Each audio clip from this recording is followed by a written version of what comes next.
For the latest information regarding the COVID-19 pandemic in Cupertino, please visit cupertino.org/coronavirus.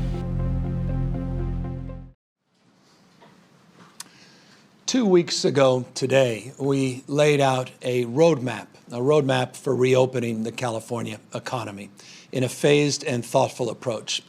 We specifically put forth 6 indicators that will drive our decision-making. Politics will not drive our decision-making. Protests won't drive our decision-making. Political pressure will not drive our decision-making. The science, the data, public health will drive our decision-making. We set forth a week ago a deep dive on one particular indicator around testing and tracing, tracking, issues of isolation and quarantine. Today, I want to update you on another indicator, and that's specific to businesses, schools, and child care facilities.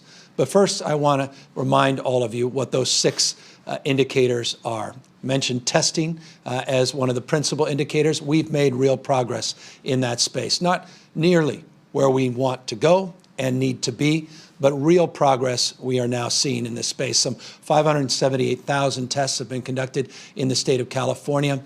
We are averaging over 20,000 tests a day, and we are well on our way to meeting our 25,000 testing goal and getting to 60 to 80,000 very shortly thereafter.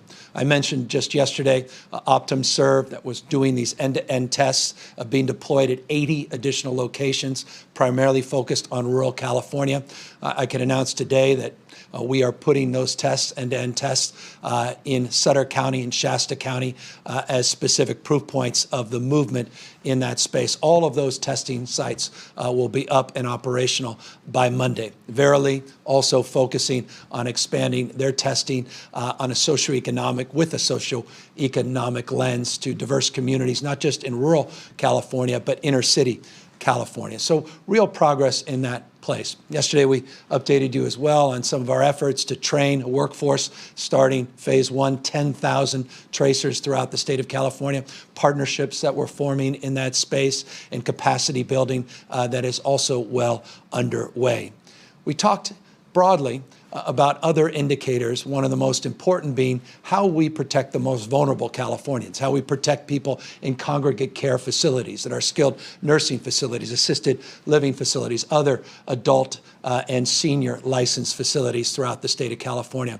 We have well in excess of 8,500 of these facilities in the state. The SNFs, the skilled nursing facilities, represent 1,224, but thousands more in home settings, as many as 2-3 people, some 6 or 7 in size, all throughout the state of California. We've updated you on a consistent basis about our efforts in that place and the sincere concerns we have, demonstrable concerns we have about protecting our seniors in those facilities. We continue to focus on that above and beyond anything else as it relates to the data that comes in every morning because of the vulnerability of those populations. But real strategies, real plans in that place give us some more confidence that we're moving in the right direction. Accordingly, we're doing the same for our homeless population, another sensitive needs population that we have, as you know, advanced a series of announcements, particularly Project Room Key,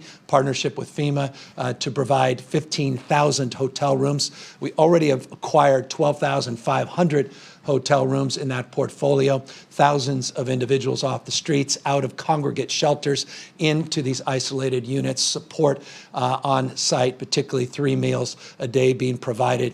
This is among many different homeless strategies throughout the state of California. It's just one we have consistently highlighted in that space.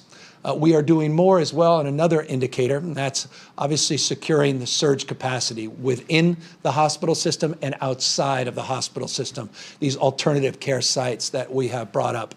We've talked about the FMS sites, close to 2,000 rooms we were able to draw down with support of the federal government, the work that we've been doing collectively and collaboratively with cities and counties all up and down the state to provide assets as points of surge, if necessary, to address any increase in hospitalization, increase in need for isolation of vulnerable populations. We feel we have done justice in that effort, and because of your good work on physical distancing, social distancing, because you have overwhelmingly abided by the stay-at-home order, you bought us time to put together those assets, not only those physical assets, but begin the process of procuring a workforce through that health core adaptation and the workforce that we have now identified for a potential surge. Those individuals that have come back from retirement or willing to come back from retirement, or people that have particular job skills that they believe can be transferred to meet the needs. We've got a matching system, and we've got that capacity now in place. So physical sites, human resource sites, and now some more good news on PPE. Yesterday, we announced the 3.1 million masks that arrived on Saturday night. We have distributed 2.87 million of those 3.1 million masks to our regional sites throughout the state of California. Another plane is literally taking off today. We'll be landing tomorrow, and we will getting subsequent shipments. So PPE is beginning to loosen up, not even close to where it needs to be. And I recognize that, and I can just assure you the reason we put 2.87 million masks out yesterday is that was back orders just in the healthcare space. We want to broaden that beyond just the healthcare space, provide those masks and protective gear for people that are doing testing, and make sure they're adequately supplied, make sure people that are on the front lines, grocery workers, are adequately supplied. Clearly, our skilled nursing homes, in-home supportive services, and across the panoply of our sectors that we'll talk about in a moment to make sure that they have adequate supplies. But progress in that indicator is also being made. We talked about another indicator, therapeutics. And I just want to remind folks that California, like Massachusetts, New Jersey, like a few states, is well endowed, well resourced in the therapeutics space. I'll remind people in California and outside California that the state of California is the birthplace of biotech. Our life science capacity is second to none. Biotherapeutics, bioinnovation, medical devices, San Diego, the Bay Area, we are very blessed. The number of National Institute of Health funded facilities in this state is a point of envy for many other parts of the globe, not just across this country. As a consequence, we are in advanced trials with our partners in the private sector, working with our UC medical centers and other medical centers, and there's real progress in terms of at least understanding, the capacity of understanding in this space. I'm not going to promote any particular drug or particular trial, but just as an example, remdesivir and their advanced trials happening in this state in partnership with Gilead, who's a state-based headquartered company, Genentech and others in this space. We are making progress, at least in understanding what's real, what's not in the therapeutic space, with, again, points of consideration, always caution in that space. But that's one of our other indicators that's important. Today, again, we'll highlight the issues around business and schools and child care centers. But before I get to that, briefly, I want to just mention that other indicator, that sixth indicator, and that is if we pull back and we modify our stay-at-home order too early, and we start to see an increase in surge in cases, hospitalizations, and spread, then we have to have the ability to toggle back. We have to have the ability to adjust. We have to have the ability to fix it. And so that's a foundational indicator, number 6, in terms of our capacity to deliver on the promise, what we're promoting today in this roadmap for reopening. So forgive me for being long-winded in that space, but I wanted to, again, contextualize the framework. 6 indicators.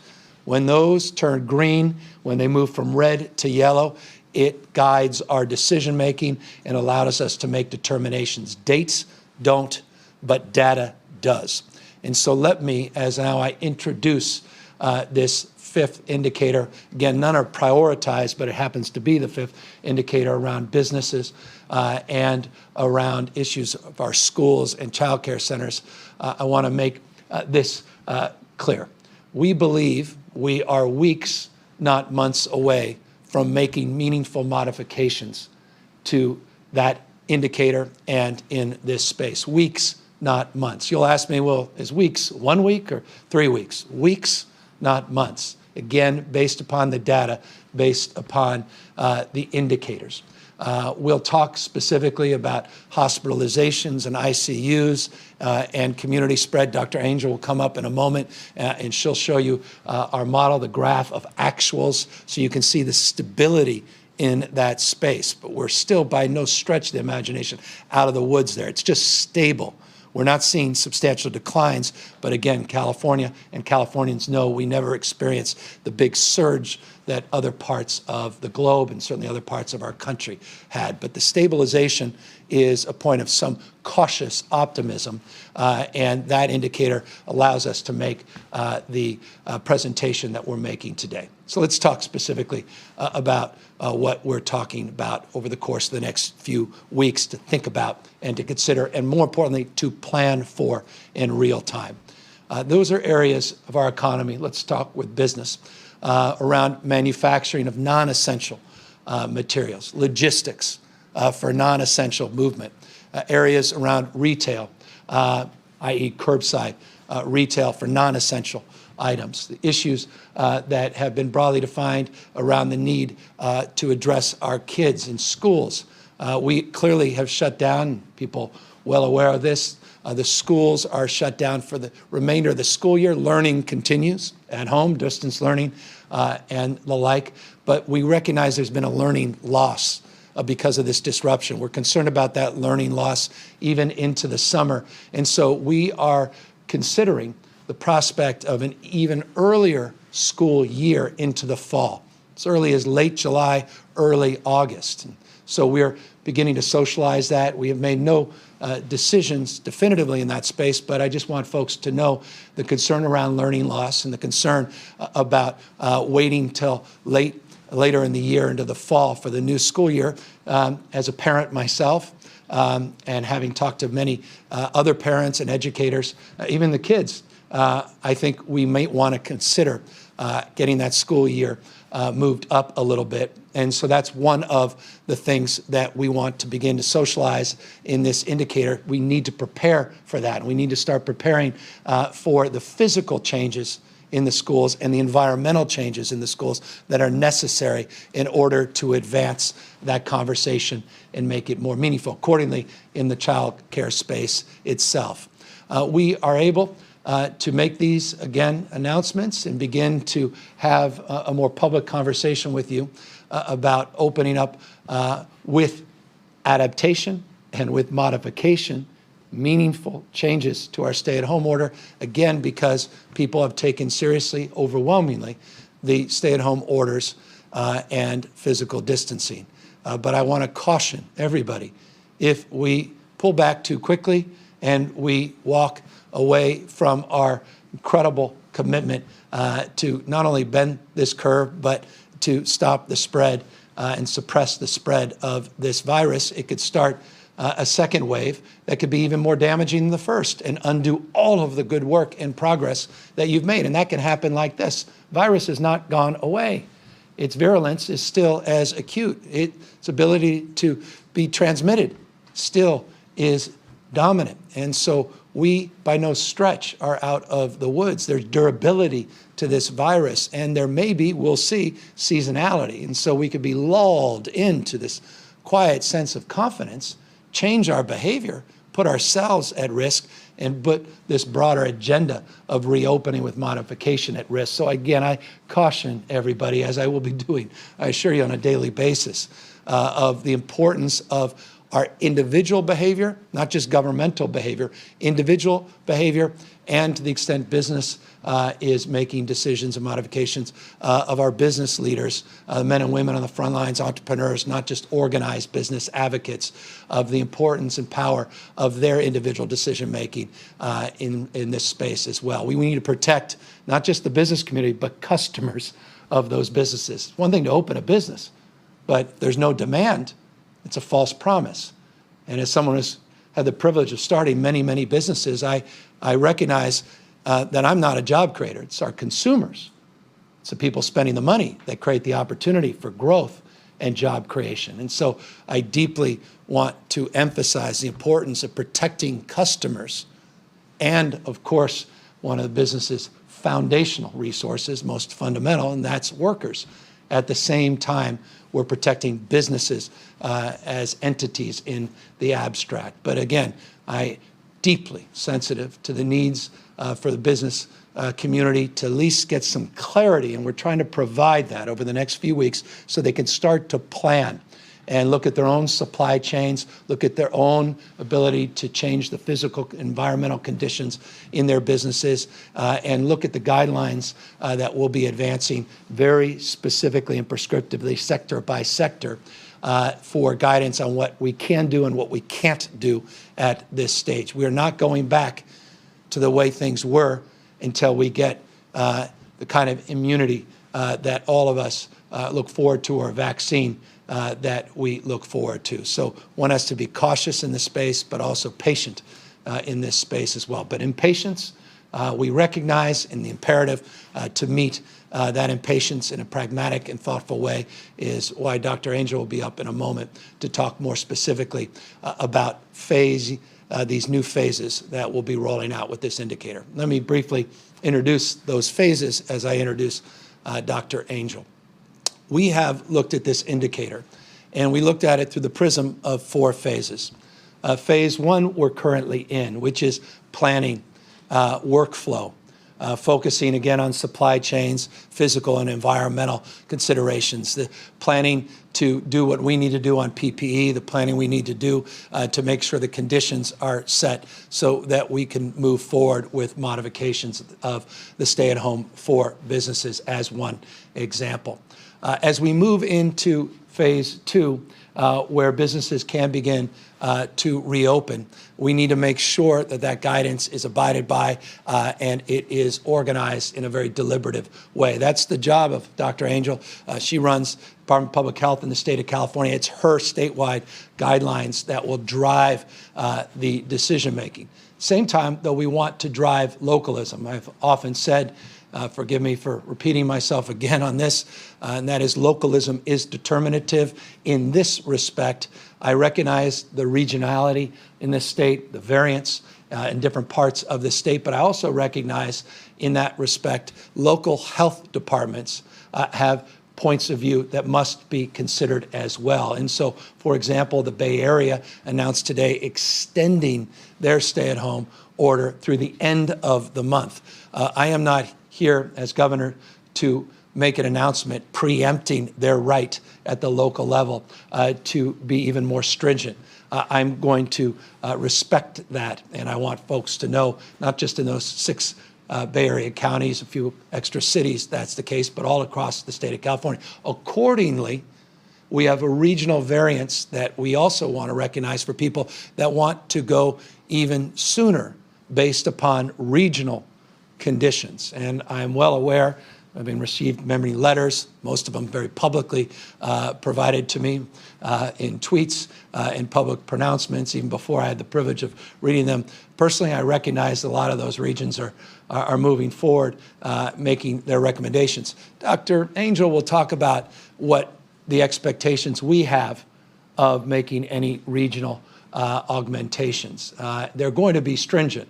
We're not just because people think they're ready to reopen even more loosely than the state guidelines. We're not going to just blithely do that without, for example, community surveillance obligations that are attached to those regional efforts. Dr. Angel could talk more about the 7 that are currently underway, the 5 that we will be doing very soon, and 12 different counties in total. But community surveillance becomes foundational if we're going to loosen on a regional basis any of these new guidelines that will be rolling out over the next few weeks. So that's phase 1. In phase 2, again, retail, logistics, manufacturing, non-essentials, schools that we begin in the summer and preparation in the early falls, childcare facilities and centers with strict physical distancing and environmental considerations at hand, workforce protections, customer and consumer protections. There's a third and fourth phase, just 4 phases. The third phase is personal care. It's the areas around, a lot of discussion around gyms and spas and nail salons and people wanting to get haircuts, all of us. Those would fall into the third phase category. Dr. Angel, again, will lay out some details on that. And then, of course, ultimately the fourth phase, which are these highest risk activities, not the higher risk activities in stage 3, the highest risk activities. That's the larger public venues, the conventions, the concerts, the larger entertainment venues with crowds that would be in that category. I don't want to get ahead of myself. She'll walk you through those 4 phases. Phase 2 is really the phase that is upon us, we believe, in the next few weeks, and perhaps most important in terms of at least getting everybody's attention and focus so that we can prepare for it in real time. I'll just close before I put Dr. Angel up and just say this. When I say prepare in real time, what we're doing, I mentioned yesterday, I'll be doing it right after this press conference and this presentation. We'll be meeting sector by sector with our economic recovery team. We'll be meeting today on the retail sector with some of the biggest retailers, some of the well-known brands like the Gap CEO will join us, but with small businesses, small retail sector, to help them help us work on the guidelines for this second phase that, again, we're hoping to advance in the next few weeks. So that's just an example of the work we're going to have to do sector by sector every day over the next days and weeks in order to prepare for this augmentation, this modification to the stay-at-home order. So I've spoken long enough. Forgive me. A lot of what I said will be said much more definitively and succinctly and most likely eloquently by Dr. Angel, who I'm proud is here to make her presentation. We'll follow up, of course, with questions, and I'll do my daily update as briefly as I possibly can. With that, Dr. Angel.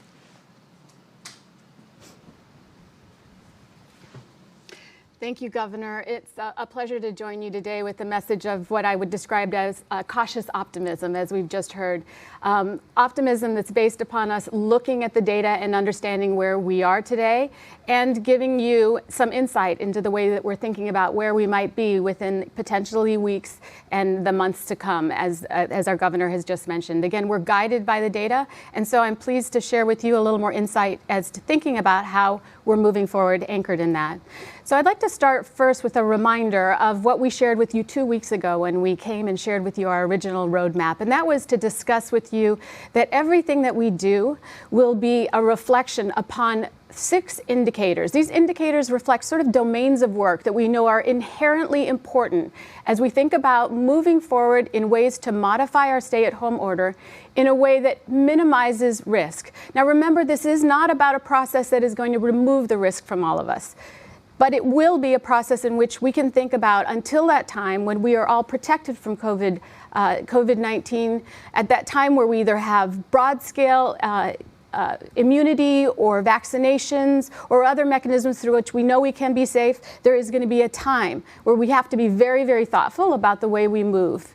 And these 6 indicators, which I have here, are the ones that we've just been reminded about. Again, I'm going to mention them to you so as we go through, we can understand really how this has informed our work to date. So the 6 indicators that we shared with you included the following. First is the ability to test, contact, and trace, isolate, and support those people who might have been exposed. A very, very important tool that we have, in particular, as we're thinking about moving from the first to the second, as was just described to us, stage, and I'll give you more information on this, but really a very important tool for all of our communities to be able to keep ourselves safe as we move around further. The second is the ability to protect those who are at high risk for COVID-19. Those are our individuals who are in congregate care settings, or those who are 65 or older, or those with comorbidities that we know for whom, if they're exposed, their risk is much greater. And around everything that we've done, we've made sure that that's been a very central part of our dialogue and our activities. It's also critical that we maintain surge capacity for hospital and healthcare systems. As I mentioned, as we move to this next stage, it's not about removing the risk entirely, it's about minimizing risk. Even as people move in an environment with minimal risk, there is the possibility of increased cases, and we must make sure that our care delivery system is there to support them in need. Therapeutic development to meet the demand is an area that we're working on as well to make sure that we help move the work forward. And then finally, we're going to talk today about the indicator that focuses on businesses and schools and child care facilities, making sure that we support and make sure those environments are safe for them. And that's what this next period is all about. And most importantly, and as I move on to this next slide, is our ability to determine when we may have, that we are moving in a way that's safe and best for Californians, also recognizing that there is some risk involved. So Dr. Galley presented to you this slide that helps share with you a little bit about what at this moment has given us the sense that it is the right moment to start talking about preparedness for a potential modification. And that is a recognition of the way in which, and this is a surrogate marker for the amount of COVID-19 and how COVID-19 might be moving in our communities. We are doing that at this time because of the absence of broad-scale surveillance. We are doing that at this time with something that is an excellent indicator for us at this moment, which is an understanding of trends in hospitalizations over time. And this slide has shown us from the very beginning, first of all, when we introduced our stay-at-home orders. And over this period of time, it appears, and we're watching this cautiously, but it appears that we've reached really a period of stabilization over the past couple of weeks or so, in that the total number of hospitalizations from COVID-19 and the total number of admissions into ICUs from COVID-19 have remained stable. Again, as the governor mentioned, we're watching this carefully, and should that change, that will certainly change the way that we talk about our opportunities to move forward. But at this point, this is the right moment for us to have this conversation with you. So let me move on to what the progress will look like. But a couple of quick reminders. First of all, that COVID-19 is not going away soon. This is going to be a while. But there are things, as long as COVID-19 is here, there are ways that we can modify the way we move around in the environment that will make it more possible, and that's what we're moving towards. So we're talking about modifications in the stay-at-home order, but they will be guided by health risk and our commitment to equity as we think about the kinds of interventions that are appropriate at this time. The final thing that's really important for all of us to remember, though, is that ultimately we all have some responsibility in this. The responsibility exists at all levels, from the individual, from the way you make decisions about the way you move in the environment, from businesses, from the ways in which they change the environment to lower the risk, and ultimately also to government in the ways that we help support and lift up appropriate policies. So the 4 stages that we discussed, the first stage is the stage that we're in. This is the stage where we are all either at home or engaged in the essential workforce. We know that there's work that still needs to be done here before we move on to stage 2, and that is about making the essential workforce environment as safe as possible for all of those who are workers and for any of those who may be staying at home but may be interacting with the essential workforce and with essential businesses as part of doing those activities of daily living that we must do, like going to the grocery store. That's where we are focused right now, and we will continue the work that we are doing across all of those indicators to make sure that we are safe and secure as can be in the current stage. But we are also planning forward to stage 2. So stage 2 will be a focus on those that can be created, those lower risk workplaces. So the goal here will be creating opportunities for lower risk sectors to adopt and reopen. And when I talk about lower risk sectors, which I'll go into a little more detail later, we're talking about things like manufacturing that may not have been a part of the essential sectors that are currently opening.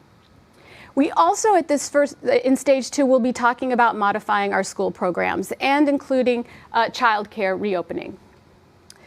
The third stage is when we get into those areas that may be higher risk, those sectors that we think will take a lot more modification to adapt in a way that can make them places where people can move with lower risk. So Those kinds of environments, we'll be talking a little bit more as well, but we really want to create an opportunity for those, but we know it will be longer in coming. And so that is why those fall into stage 3. Again, those are things like getting your hair cut, getting your nails done, doing anything that has very close inherent relationships with other people where the proximity is very close, and it will be, we need a very thoughtful process to ensure that people don't put themselves at great risk in doing those activities. And then finally, stage 4 is the point at which we know that we can begin to modify our stay-at-home order and have people moving much more freely because the risk is much lower. And that will require therapeutics to be in place. Okay, so safety and preparedness, stage 1, this is where we are right now. The things that we're going to be actively doing is continuing to build out our testing, contact tracing. We're going to be building up our stores of PPE to make sure they're secure not only for our current needs, but also in anticipation of what will be needed for stage 2, when we do begin to open other sectors that may also rely upon PPE. And we'll also be really focusing on maintaining our hospital surge capacity for the time being, but also anticipating that we may need more as we move forward.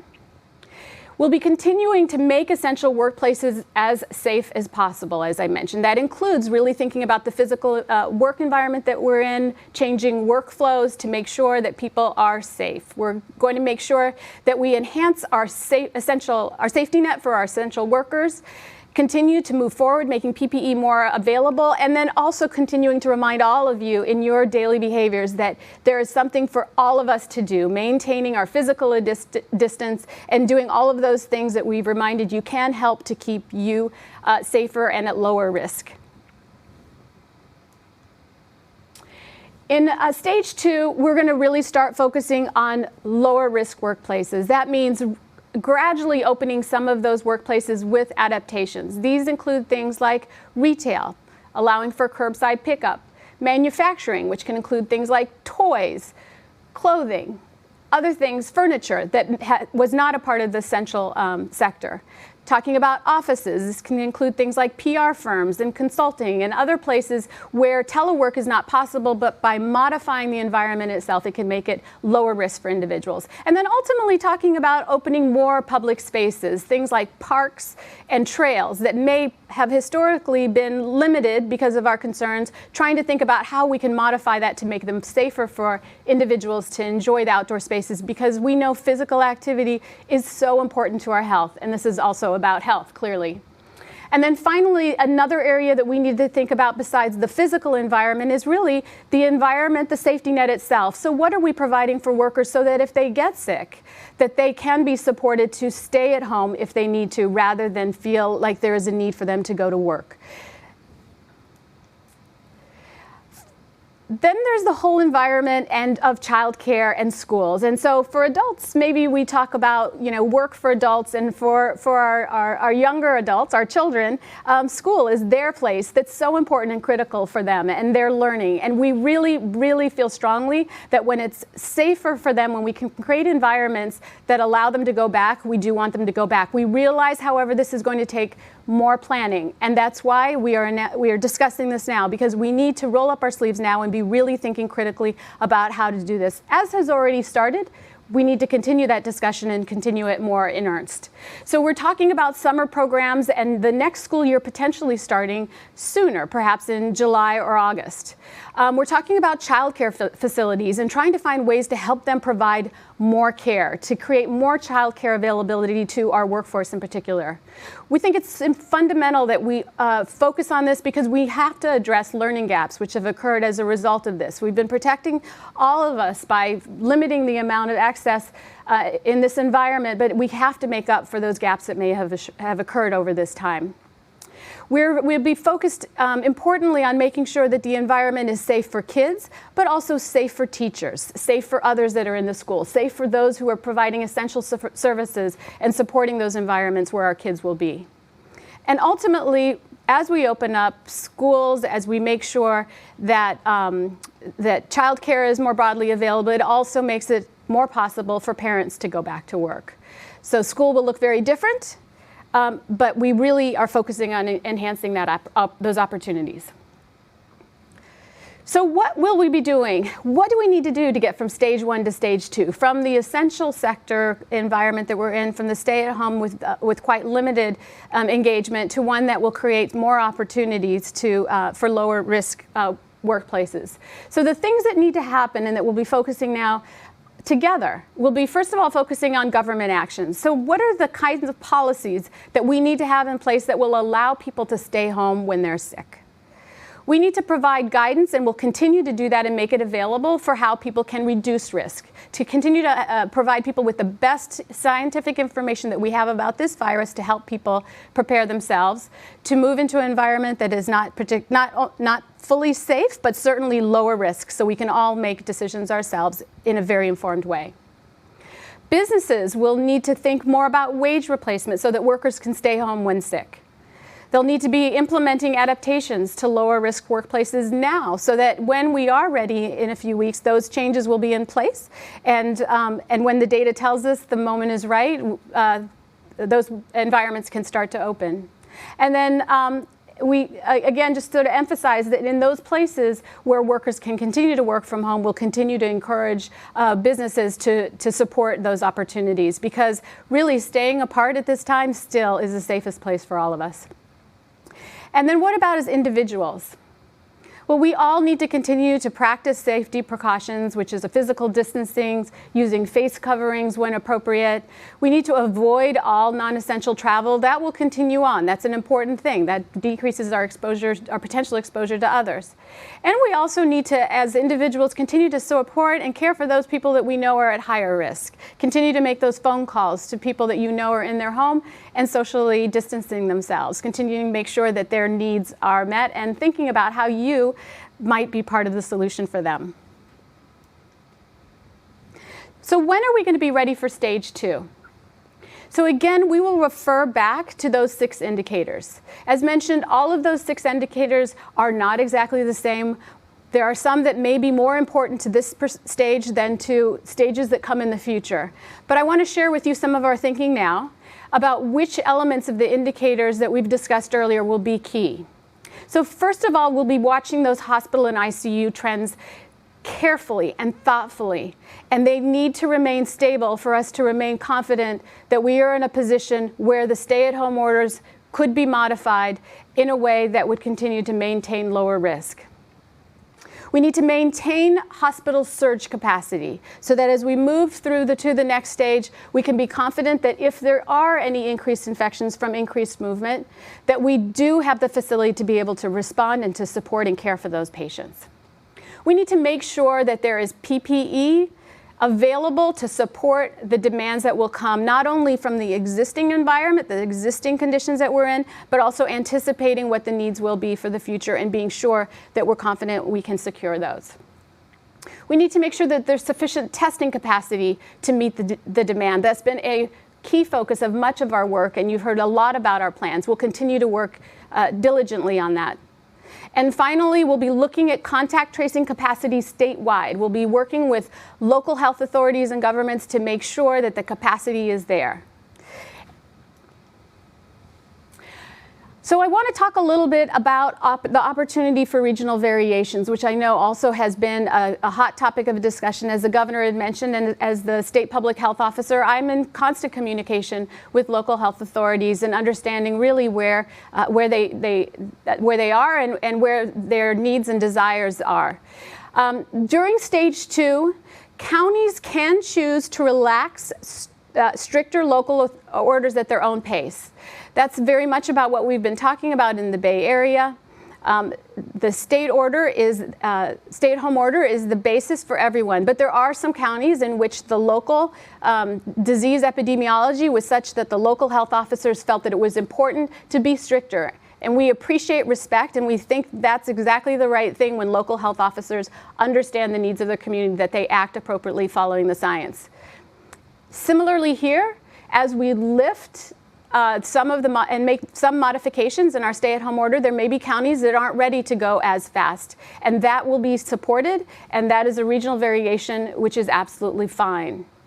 Following stage 2, once we have a statewide COVID-19 surveillance system in place, it will make it possible for us to understand what other types of regional variation might be possible.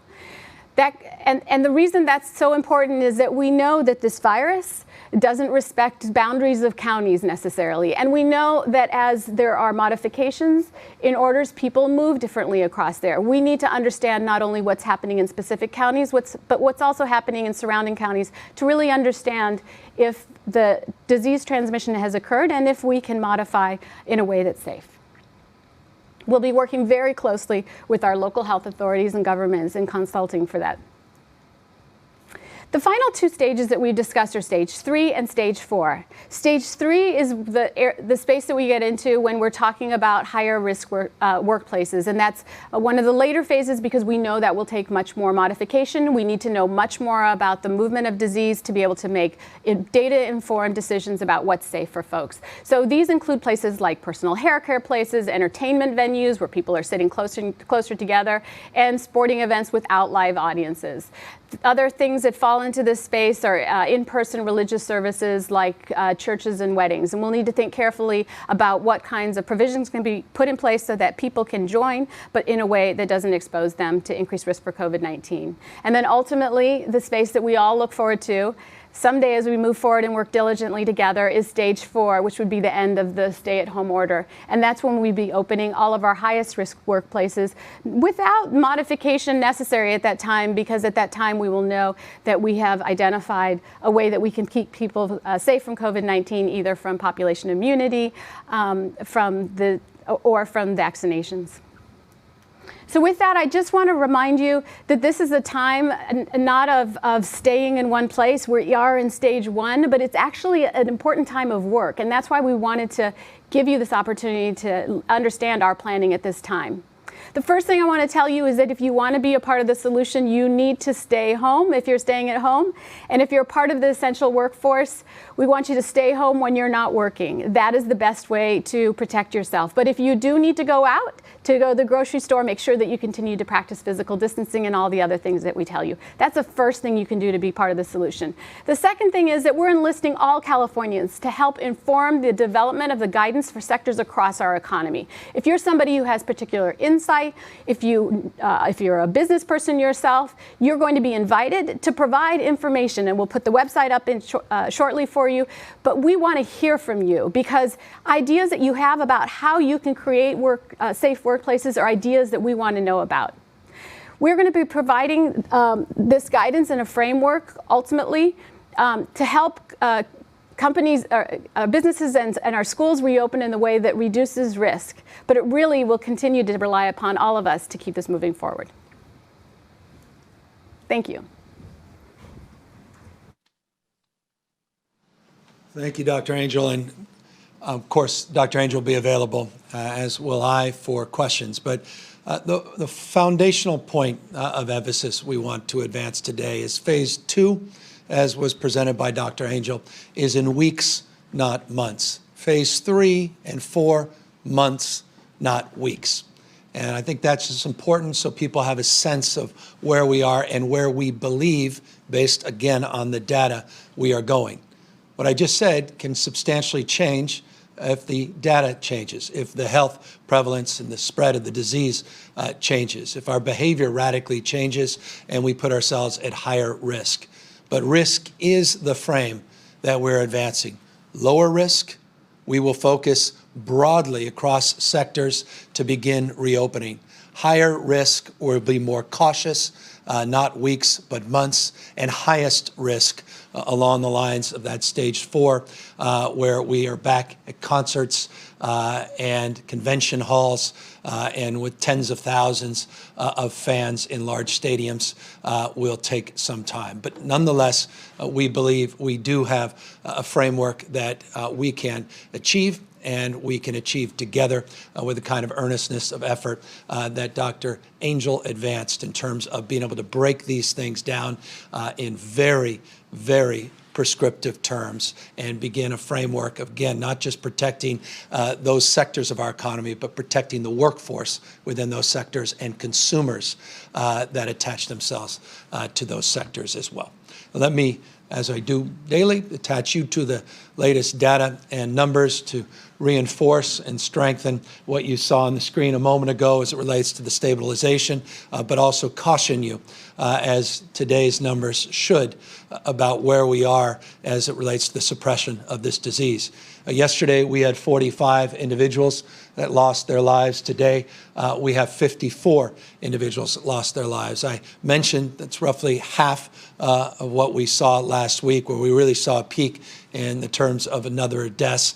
It's still too many lives torn apart. Again, not stats, not data, real people, real families, real loved ones. And so our hearts go out to each and every one of them. We also mentioned yesterday that we're 1,300 new positives in the state of California. Today, I announced there are 1,576. 1,300, now over 1,576 individuals that have tested positive. Yesterday, I mentioned that there was an increase in the hospitalization rate of 1.4%. Today, actually went up to 2.5%.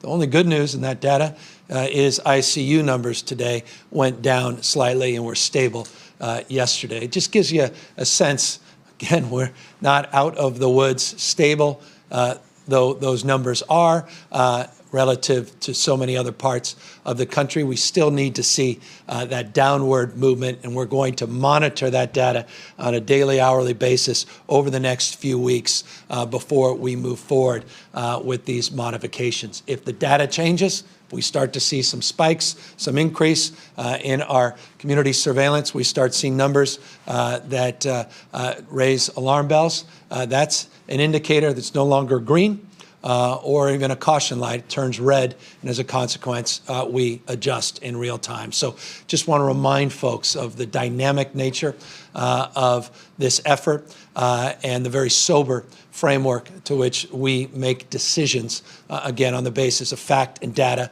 not ideology, not what we want, not what we hope, but what actually is and what we confidently can predict in the short and medium time. So a lot of work for a lot of sectors of our economy to do in the next few weeks. We look forward to doing that with them, and certainly for the schools. I just want to once again, as a father of four, that learning loss is very real. And from a socioeconomic frame, from a racial justice frame, this is even more compounding and more challenging. And so it is incumbent upon us, I think, to think anew in respect to the school year. And again, I am looking forward to those robust conversations about the prospects of an earlier school year that I do think is warranted, considering the consequences of neglecting our next generation because of the inconvenience and the realities of this virus and its spread. That's broad strokes where we are today. I'll just end, as I always do, as a reminder before we open it up to questions, that you too can participate not only in a sector-by-sector conversation. We have our digital roundtable in that respect, again, for retail today, but moreover, to volunteer your time, your passion, your attention, your focus, your particular expertise to californiansforall.ca.gov website, californiansforall.ca.gov website. Happy now to answer any questions. Mariana Dale, KPCC. Hi, thank you. So today you talked about expanding childcare facilities and availability in the coming weeks. I talked to a lot of providers who say they still can't purchase supplies, and that the $50 million that had been promised on April 10th has still not been distributed to childcare centers and agencies. What's the status of that funding, and when can childcare providers expect more support?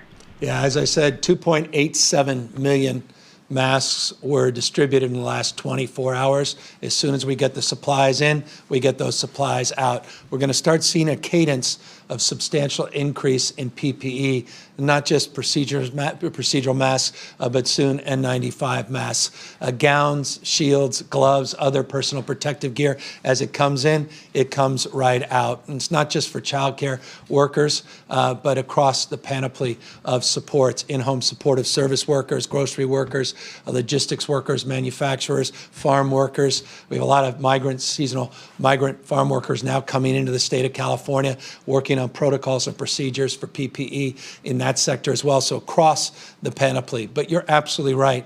As it relates to childcare, I had a wonderful meeting yesterday, virtual meeting with the Women's Caucus. The entire subject matter was on childcare, the number of pop-up childcare facilities, over 300 now we've opened recently, the $100 million that we put into the sector in emergency aid. You're correct, 50 million of it was for PPE. Getting those out on the sites, to the sites, is critical and can't come soon enough. And so that was highlighted. I had Kim Johnson, to answer your question, at the Department of Social Services on the line. She's working to monitor the distribution of those funds and make sure that the efficacy of those funds takes shape. It's not just for PPE, it's for deep sanitization and for physical modifications, just temporary, to accommodate for new size cohorts based upon our guidance for child care workers and for their children. This is a point of passion for me.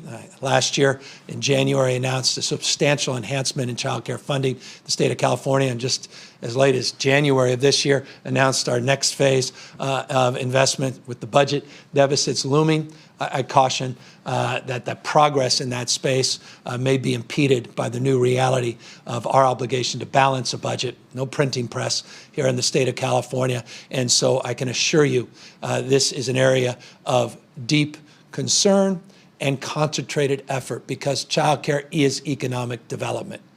Childcare is foundational to getting people back to work.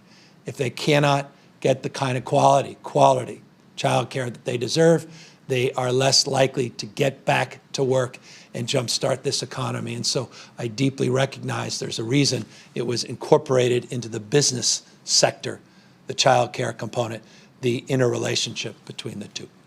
Doug Sovereign, KCBS Radio. I have a question I want to ask you about the state's model, but as the father of two kids in kindergarten, I would be remiss if I didn't ask you to elaborate a little bit on reopening the schools early. Specifically, why, what the thinking is there. Is it a matter of getting more in-person education before the next flu season, or I'll let you explain why. And also when, and parents will want to know when that announcement or decision might be made. But then also, I'm curious, California's model has seemed to be an outlier, certainly overly pessimistic at best compared to the other models that are out there, projecting a much later peak, a much later surge. And I'm wondering if now, have you guys tweaked the state model? Do you believe we are past the peak? Is the worst behind us? Was there something wrong with the way the data was being fed into that model? And what have you learned that might let you adjust that or approach it differently next time? God forbid there is a next time. Well, I'll let Dr. Galley put that model together and has been updating on a weekly basis that model, preemptively answering that question in real time, going back a few months. By the way, every state in our nation doing the same, including some of the well-known chronicled modelers that even yesterday came out with an adjustment to their previous adjustment out of the state of Washington, only highlighting and reinforcing, frame your question. But as it relates to the data in terms of our decision-making, the reason we're making the announcement today is regardless of our model, the facts that are coming in, the facts that are presenting themselves on ICUs, on hospitalizations and spread give us confidence in the next few weeks we're able to make these stage 2 adjustments. Let me be specific, Doug. We want to get you back to work, or at least allow you more time to work sooner than later. Our kids have lost a lot with this disruption. I am not naive. We announced a week or so ago with my wife and the superintendent of public education some good work that's being done on new Wi-Fi hotspots, on distance learning, the application support of thousands, over 70,000 tablets and Chromebooks and other capacity to provide distance learning. It's still inadequate to the magnitude of 6 million children all throughout the state of California, in rural districts and in some urban districts that just simply don't have the high quality download speed and capacity or anything to download into. And so there's been a learning loss. And you can either just roll over and just accept that, or you can do something about it. So that's our thinking. If we can maybe start up the school year a little earlier, that would help mind that gap a little bit, close that gap a little bit. It's a deep conversation The reason I'm having it with you is I was having it privately over the last few days. I want to socialize those private conversations as quickly as I can with you. I mentioned over the next few weeks, this is in the stage 2 of our framework of decision making. So in the next few weeks, we'll get some more clarity to answer your question on the possibility of that, what the costs are, what that actually looks like. It's a conversation above and beyond just summer school. With that, I'm going to ask Dr. Gallagher to come up.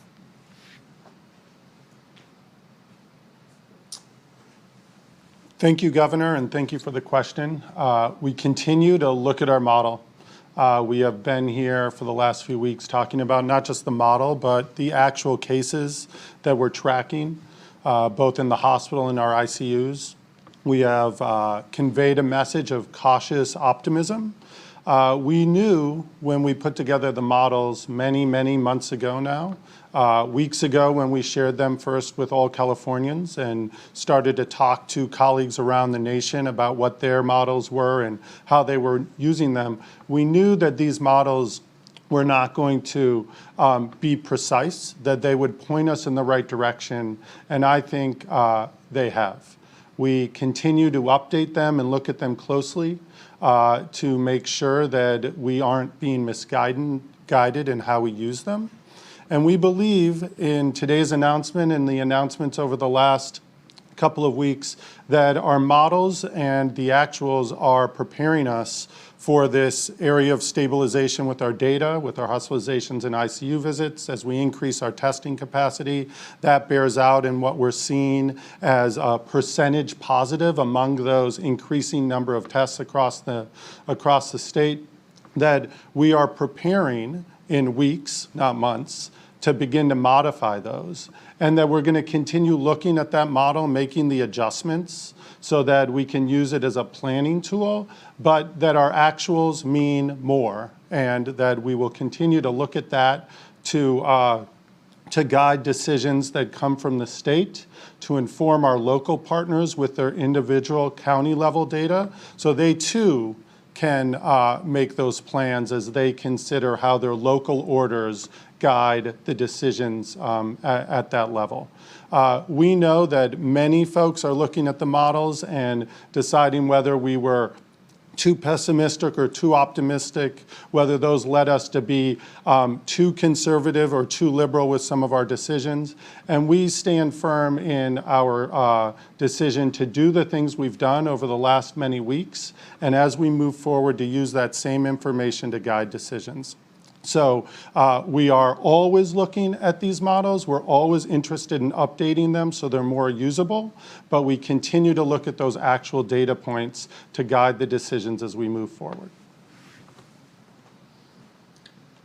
Decisions, not conditions, again, determine our fate and future. And that's why I just want to remind everybody of their own individual decisions, importance of physical distancing, continue to advance the stay-at-home order. If we make bad decisions, conditions can radically change. Models can change overnight. Actuals, reality is radically impacted, again, by those individual decisions. Hundreds and hundreds a day, millions of people marching, we hope, in the right and same direction. We'll get out of this sooner if we maintain that directive sense of focus and continue to advance our commitment and resolve. Final question, Sophia Balog, SAC-B. Hi, Governor. I'm wondering if you can give us a more specific update about the testing status in nursing homes and elder care facilities.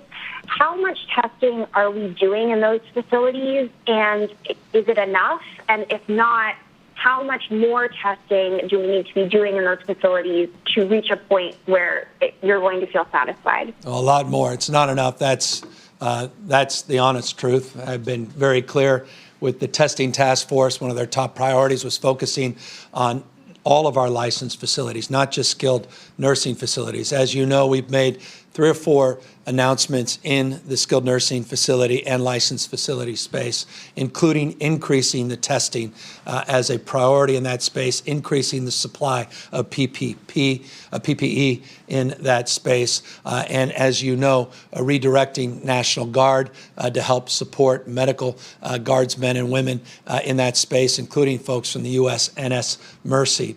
We retrained over 600 nurses. We're doing those daily check-in calls.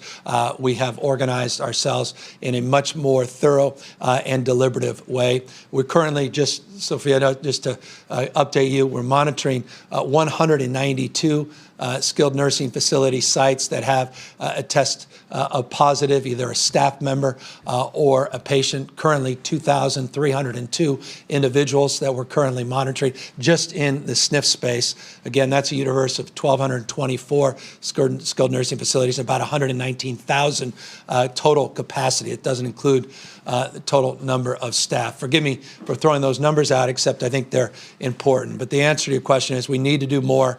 And this is part of moving from phase 1 to phase 2. It's one of the principal indicators on testing that will allow us to continue to make some real progress. Final question, Politico. Nicole, you mentioned reopening, and I think one of the questions is the reopening of the legislature. Several members of the California Assembly have expressed concern about the need for remote voting. The Speaker has said that there's a constitutional necessity for physical presence. But what do you think on this one? I mean, does the pandemic require a new assessment of this, of legislative business and how to get it done in California? And if I could quickly, several people on Twitter have asked us to ask you this today, including Hank Plant.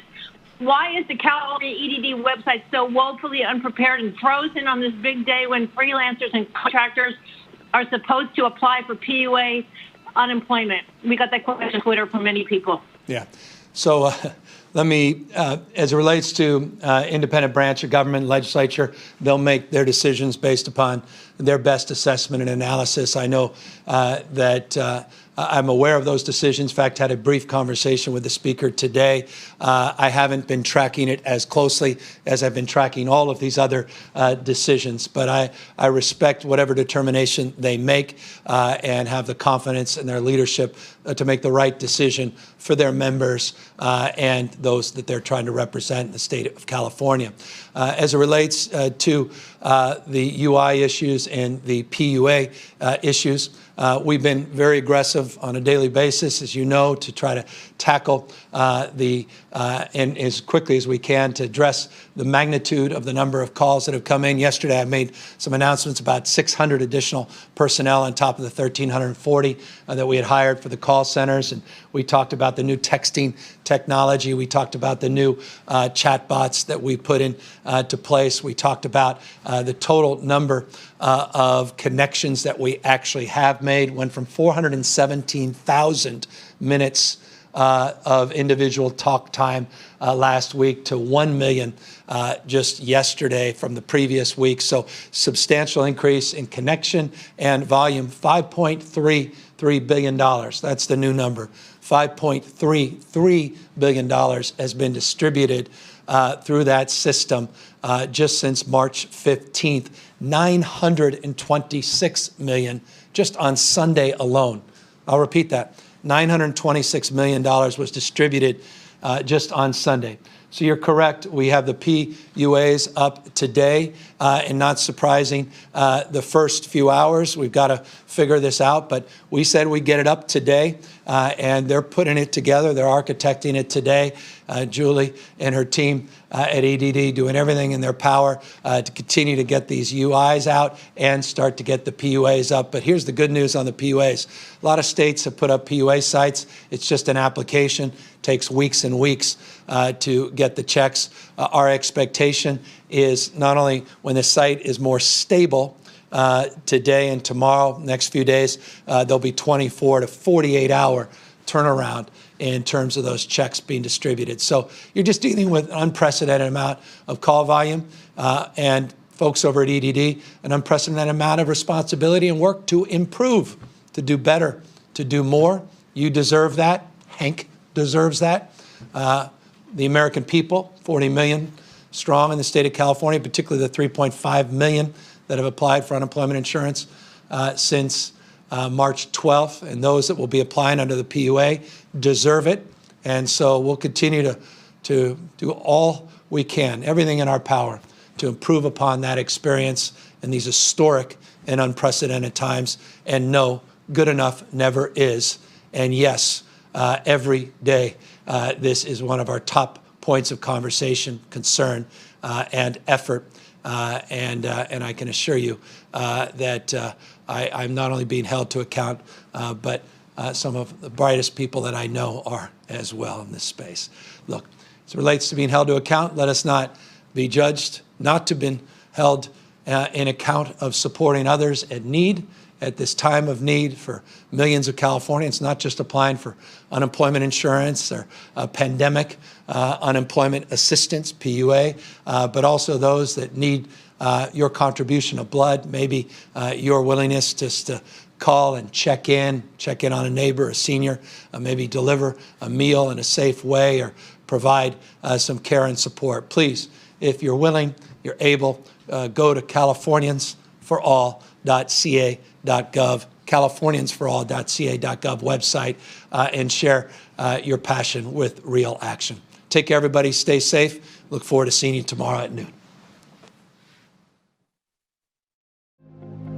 For the latest information regarding the COVID-19 pandemic in Cupertino, please visit cupertino.org/coronavirus.